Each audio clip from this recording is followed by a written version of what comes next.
नमस्कार मित्रांनो, स्वागत आहे तुमचं आपल्या यूट्यूब चॅनलवर, ज्याचं नाव आहे स्टॉक इन स्ट्रीट.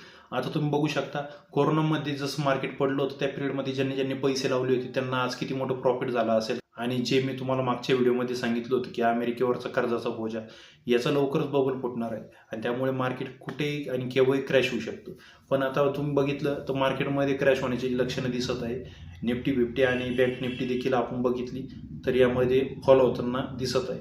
आता या दरम्यान मला कोणते कोणते स्टॉक खरेदी करायचे आहे, काय आहे, हे मी पुढच्या काही दिवसांमध्ये आपले ज्या व्हिडिओज येणार आहेत माझ्या खरेदीच्या, त्यावेळेस मी तुम्हाला ते रिव्हील करणार आहे की माझे स्टॉक्स कोणते आहेत आणि मी कशा प्रकारे खरेदी केली आणि यामध्ये माझं लॉजिक काय होतं, हे सर्व मी त्यावेळी तुम्हाला तिथे शेअर करणार आहे. आता यामध्ये प्रॉफिट बुकिंग सुद्धा एक महत्त्वाचा मुद्दा बनतो की प्रॉफिट आपण कुठे बुक करायला हवं.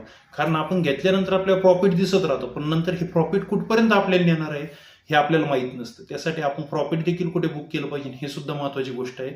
आणि यामध्ये आपल्याला कोणते स्टॉक घ्यायचे, यामध्ये कसं आपण त्यांना ॲव्हरेज करणार आहे. आता इथे मी कोणाला सुचवत नाही की तुम्ही माझं बघून किंवा माझ्या म्हणण्यावर इथं खरेदी करावी.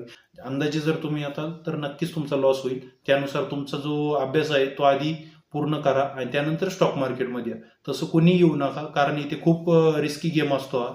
आणि यामध्ये जर तुम्ही बघितलं, जर पैसे गुंतवायचे असतील तुम्हाला तर तुमच्या आर्थिक सल्लागारशी आधी तुम्ही चर्चा करा आणि त्यानंतरच तुम्ही यामध्ये या, किंवा तुम्ही स्वतःचा अभ्यास करा आणि त्यानुसारच तुम्ही पुढची गुंतवणूक करा. इथे कोणाच्या म्हणण्यानुसार तुम्ही इथे गुंतवणूक करू नका किंवा कोणाचं बघूनही तुम्ही करू नका. इथे जे मी शेअर करतो हे फक्त माझे अनुभव शेअर करतोय स्टॉक मार्केटमधले.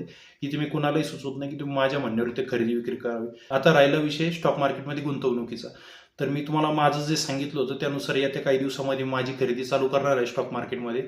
त्यामध्ये कोणते स्टॉक मी निवडलेले आहेत, ते कोणत्या लेवलला मी खरेदी करणार आहे आणि त्यानंतर जरी मार्केट पडलं तर कुठे मी पुन्हा माझी खरेदी असणार आहे आणि त्यामध्ये माझी ॲव्हरेज व्हॅल्यू काय निघेल, हे सर्व गोष्टी मी तुम्हाला इथे माझ्या शेअर करणार आहे.